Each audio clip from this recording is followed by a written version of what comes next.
جب 27 دسمبر قریب آتا ہے تو ہمیں شہید محترمہ بے نظیر بھٹو صاحبہ کی جدائی کا جو غم ہے، جو تکلیف ہے، وہ بڑی شدت سے محسوس ہوتی ہے۔ صرف ان کا ہمارے درمیان نہ ہونا ایک بڑا نقصان نہیں، بلکہ اس تمام جد و جہد، اس تمام ایک جو سٹرگل ہے، سفر ہے، اس کا اچانک یوں تھم جانا اور اس جد و جہد کو اتنا بڑا نقصان پہنچنا، یہ چیز بھی ہمیں تکلیف دیتی ہے۔ شہید محترمہ بے نظیر بھٹو صاحبہ کی پوری زندگی مختلف چیلنجز سے بھری ہوئی ہے۔ انہوں نے اپنے ہر کردار کو بخوبی نبھایا۔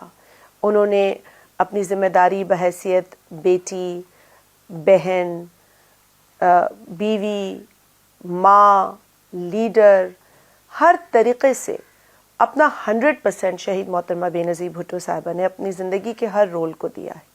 ان کی زندگی، ان کی جد و جہد ہمارے لیے آج بھی مشعل لے رہا ہے۔ لیکن دسمبر کا یہ مہینہ 27 تاریخ ہمیں ہمیشہ بہت تکلیف اور درد کی یاد دلاتا ہے۔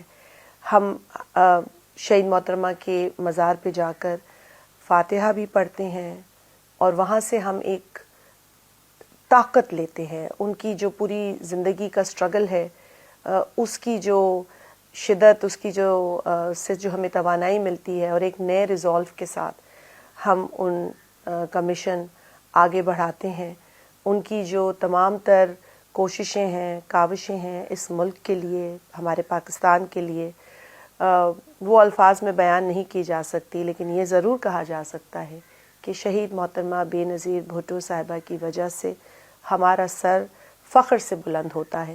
ہم دنیا کے کسی بھی ملک میں چلے جائیں، اگر ہم کہتے ہیں کہ ہم شہید محترمہ بے نظیر بھٹو صاحبہ کی جماعت سے تعلق رکھتے ہیں، یا پھر ہم اس پاکستان سے تعلق رکھتے ہیں جس کی وزیر اعظم شہید محترمہ بے نظیر بھٹو صاحبہ تھی، تو ہمیں بہت عزت ملتی ہے۔ اور یہی وہ عزت ہے جو شہید محترمہ بے نظیر بھٹو صاحبہ نے کمائی، اور آج ہم اسی مشن کو آگے بڑھا رہے ہیں جس کے لیے انہوں نے ساری زندگی سٹرگل کیا، جد و جہد کی، اور اتنی بڑی قربانی تھی۔